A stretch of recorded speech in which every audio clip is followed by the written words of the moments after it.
Chapter 8. The Rose in the Woods.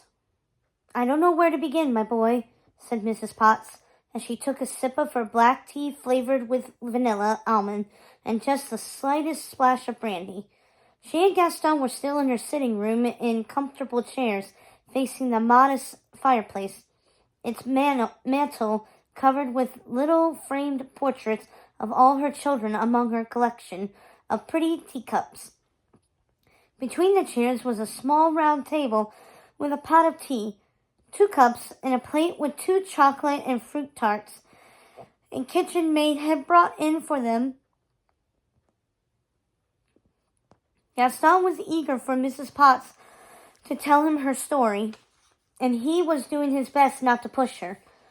He could see she was upset and feeling apprehensive, but he felt he had been kept in the dark too long about his mother's death.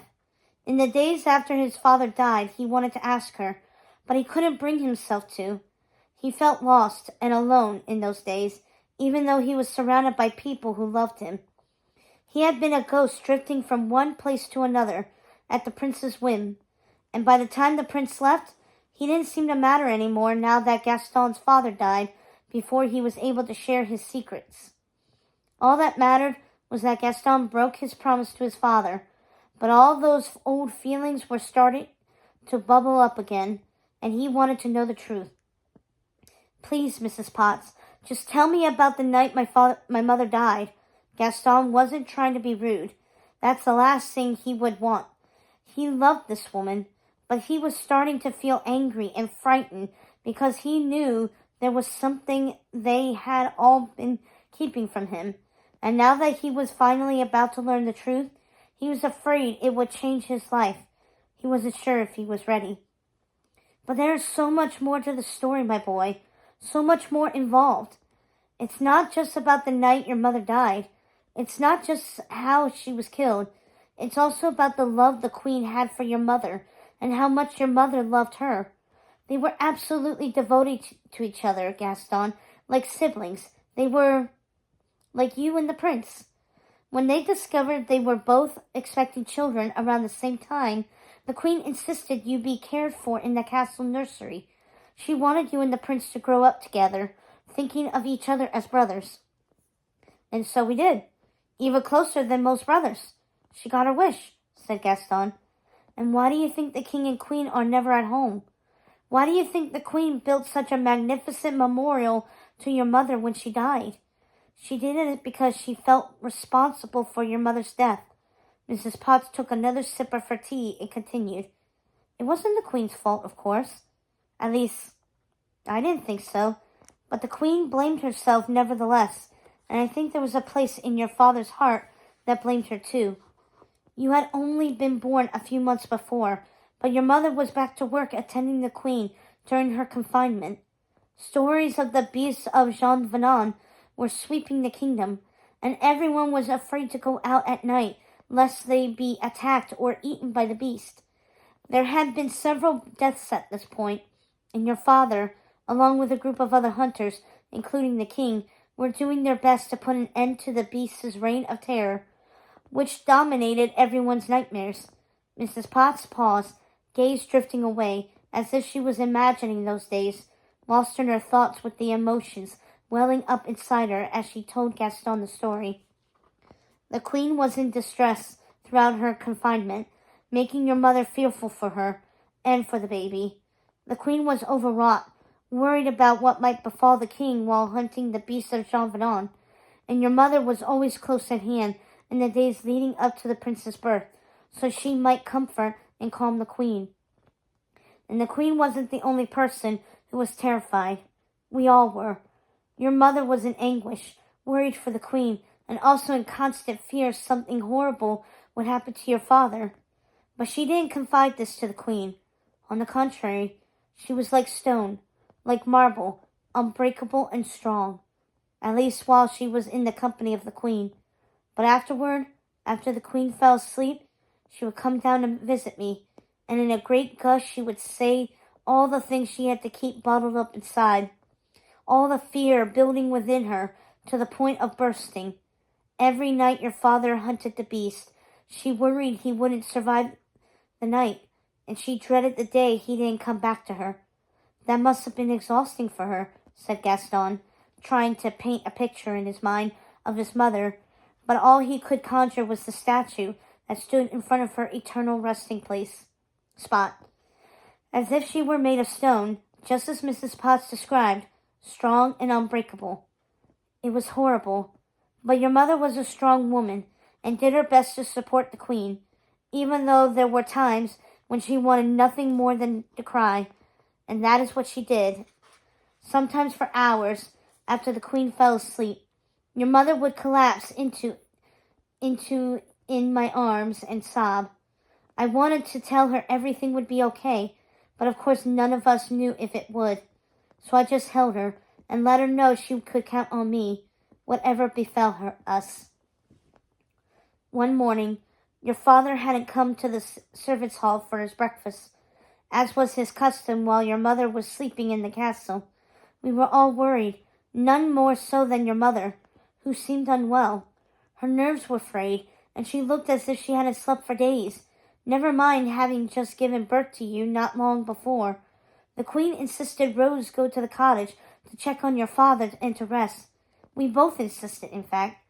I said I would care for the Queen while your mother rested, and we both told her she wasn't to return until the following morning, if even then, instructing her to rest until she was well again. She tried to argue, of course. She didn't want to abandon her friend, but she agreed, if for nothing else, to check in to see if your father was all right. Your father later told me when she got to the cottage, she collapsed into bed after a long embrace and slept the entire day. He called off the hunt that night, wanting to be with your mother, and so the king could be with the Queen. He was happy to have her home, happy to care for her while she rested. He said she slept as if she were under a sleeping spell, like a maiden from a fairy tale, sleeping, and not stirring except for once in the early evening when he roused her to eat something and take some tea. But afterwards she slipped back under her covers and fell into the land of dreams again, exhausted from her constant care of the Queen and constant worry. But then something happened that night your father did not expect. He only told me this story once, but the images in his words conjured in my mind burned so brightly. It's as if he just shared them with me this evening and not so many years ago. Your father woke to screams coming from the woods, not far from the cottage, horrible screams that sent terror through his entire body. When he shook off his grogginess and confusion, he realized it was your mother he heard screaming. Then he heard the bells ringing from the castle battlements, which meant the king and queen were in need of aid. He didn't know why. He could only assume your mother heard the bells and feared the queen was in distress during her labors and ran out into the night without thinking. And that is what he did too. He grabbed his blunderbuss and rushed out into the wilderness, following the sound of your mother's screams. Mrs. Potts stopped for a moment to take another sip of her tea, doing her best to keep her teacup steady, while trembling and attempting to hold back more tears. And what happened then? Asked Gaston. His face was pale and passive, but his hands, too, were shaking.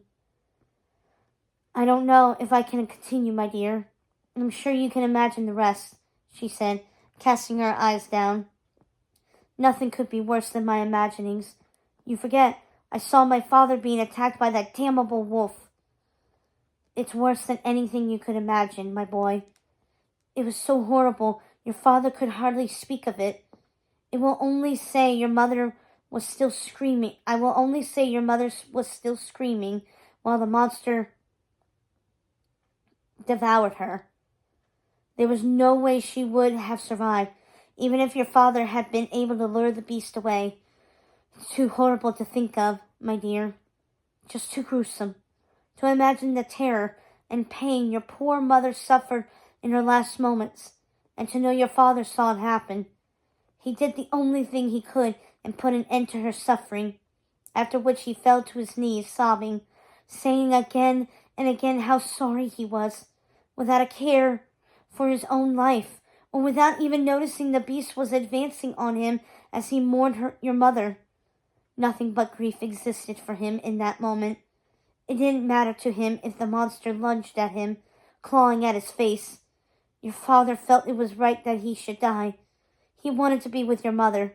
He felt he deserved a horrific death in payment for hers, for not protecting her. But it wasn't his fault. She ran out while he was asleep. He didn't know.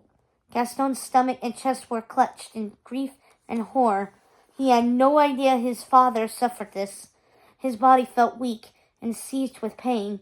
He wanted more than ever to kill the beast. He had to. It was his duty, not only to his mother and father, but to the people of the village.